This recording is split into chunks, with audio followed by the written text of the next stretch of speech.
Alright, so ever since I've uploaded my video on the history of food chain and EDH, I've been getting non-stop comments about how I omitted the Sultai pair from Commander 2020, Cazur and Ukkima.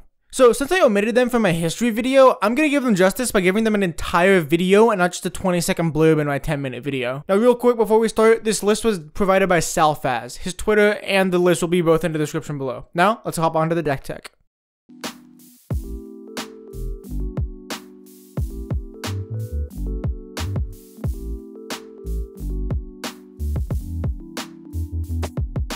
Something many of you may be wondering is, why play this deck over something like the First Sliver or Korvold? Well, the answer to Korvold is simple, it has blue in the deck. Because it has blue in the deck gets to run a multitude of counterspells, as we'll see later.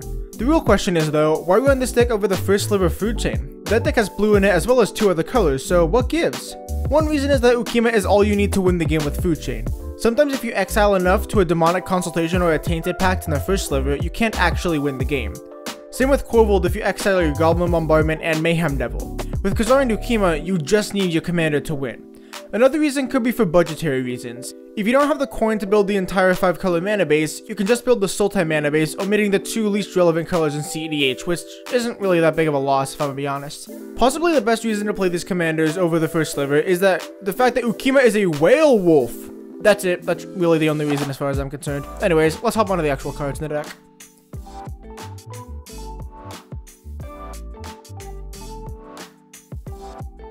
The main win condition of this deck is a food chain combo. If you didn't watch my other videos, this combo works by having a cast from exile creature, aka Mist Hollow Griffin or Eternal Scourge, as well as food chain on the battlefield. You exile one of those creatures to food chain to get either 4 or 5 mana respectively. You can then recast it out of exile, netting 1 mana. You repeat that until you get infinite mana that you can spend on creatures only. Once you have that, you can repeatedly cast Ukkima and exile it to food chain, draining your opponents out. We also have a couple of backup combos.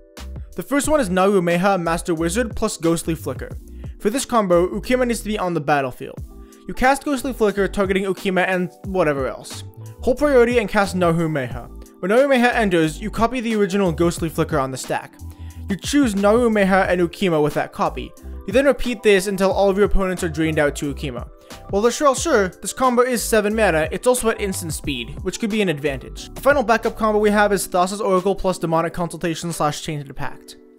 For this one, you cast Thassa's Oracle, and with the ETB trigger on the stack, you cast Demonic Consultation, naming a card not in your deck. You then exile your entire library and win off the Thassa's Oracle trigger.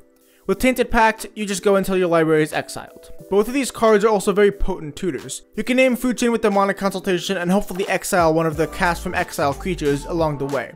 You can also hope to exile one of them with Tainted Pact.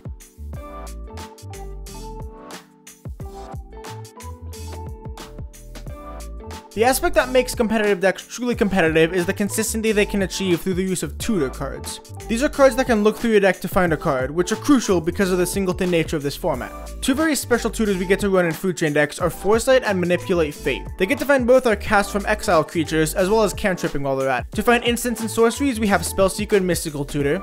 For creatures, we have Worldly Tutor and Survival of the Fittest, and for anything we want, we have Demonic Tutor, Imperial Seal, and Vampiric Tutor. To get anything at CMC2, we have Muddle the Mixture, which also doubles as a semi-efficient counterspell. Limdale's Vault is a weird pseudo-tutor that lets you look at the top 5 cards of your library, and if you don't like them, you can set them aside and take a look at the next 5 for just 1 life. Just think of it as a Vampiric Tutor that may or may not kill you on the way. Our final 2 tutors are Demonic Consultation and Tainted Pact, which I mentioned earlier. They don't only just find our food chain, but they can also help find a cast from exile creature along the way. Both of these tutors double as combo pieces with Thassa's Oracle when you can exile your entire library in response to the ETB trigger to win the game, as mentioned earlier.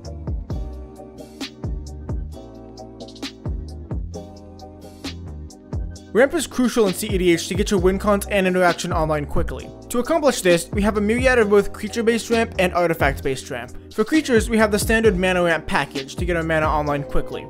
The best of these creatures are Priest of Titania, as it can get a ton of mana and counts all elves on the battlefield, not just yours. As well as Bloom Tender, which can make up to 3 mana with 1 tap. There's also Deathrite Shaman, the infamous 1 mana planeswalker. We also run a ton of artifact-based ramp, which are mainly made up of mana-positive rocks, aka mana rocks that produce more than what they cost. We also have the 3 talismans in our colors, as well as Felwar Stone for some non-positive mana rocks. The last 3 sources of mana ramp we have are Carpet of Flowers, Utopia Sprawl, and Wild Growth. Carpet of Flowers scales insanely with the game, especially if there's an Urza or Teferi player at the table, and the 2 enchantments essentially being free on the turn you play them.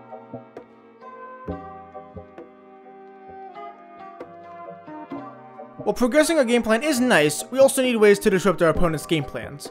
This can be done in two main ways, counter magic and permanent removal. Let's start off with the removal. For creatures, we have Pongify, Gilded Drake, and the new Deadly Relic. Gilded Drake is great because if an opponent has a problematic commander like the Gitrog monster, it doesn't send it to the command zone, you get it instead. Pongify is just cheap efficient removal, and Deadly Relic is a free final death, what's not to love? For artifacts, we have Nature's Claim. For any permanent, we have Assassin's Trophy, Abrupt Decay, and Cyclonic Rift, which doubles as an instant speed one-sided board wipe in the late game.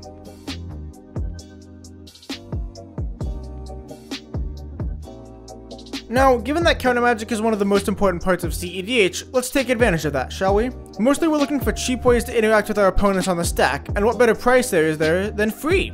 We have Force of Will, Mental Misstep, Pact of Negation, and the new Fierce Guardianship as free counterspells. Well sure, they all have a cost, minus Fierce Guardianship of course, you can still counter something while being tapped out, which is a vital part. On 1 mana we have Dispel and Swan Song. Now, on 2 mana, we need a counterspell to be fantastic, like better than the original counterspell to consider including it, and we only have 2 here. Mana Drain counters something and then gives us a gigantic mana advantage in our next main phase. Now, such reversal doesn't counter directly, but it stops the spell from resolving for that turn, and on top of that, it lets us cast a copy of whatever they were going to cast.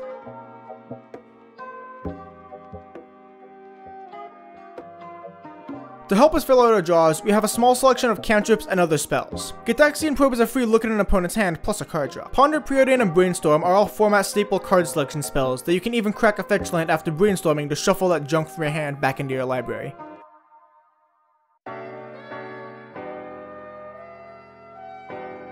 While having card selection is nice, we also need cards that can draw more than one card when we cast them. Mystic Remora and Rhystic Study are great enchantments that let you draw cards when your opponents cast spells, if they don't pay of course. Mystic Remora is fantastic on turn 1, especially on the play, to draw a bunch of cards as your opponents are setting up their artifact ramp. Necropotence and Sylvan Library are both enchantments that let you pay life in exchange for cards, and in a format where you start with 40 life, it's really easy to abuse these. Speaking of abusing the starting life total, we have Ad Nauseam. cEDH rewards deck building where you have a very low average CMC. If you look at our deck's mana curve, you can see that the majority of our spells lay at the 1 and 2 mana, with a significant drop off when we hit 3. This makes running Ad Naus a no-brainer. We can cast it at the end of an opponent's turn to get massive card advantage and then try to win the following turn.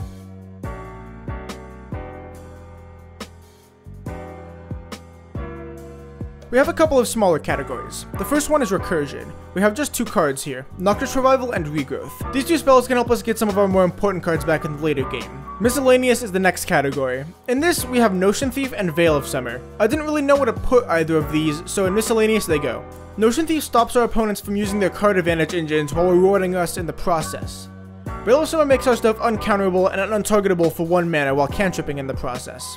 They call it a 1 mana cryptic command for a reason. The final category is Meaningful Lands. We only have 1, Gaia's Cradle.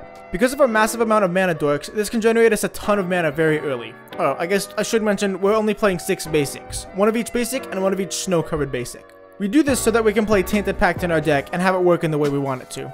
Well, that's about it for Ukkima and Cazur deck tech. Now that I mentioned them, can you guys please stop yelling at me in the comments? Thanks. If you enjoyed, be sure to slap the like button and subscribe if you haven't yet. Once again, huge thanks to Salfast for providing this list. The deck list and his Twitter will be in the description right down below. Thank you so much for watching, and I hope you have a great day.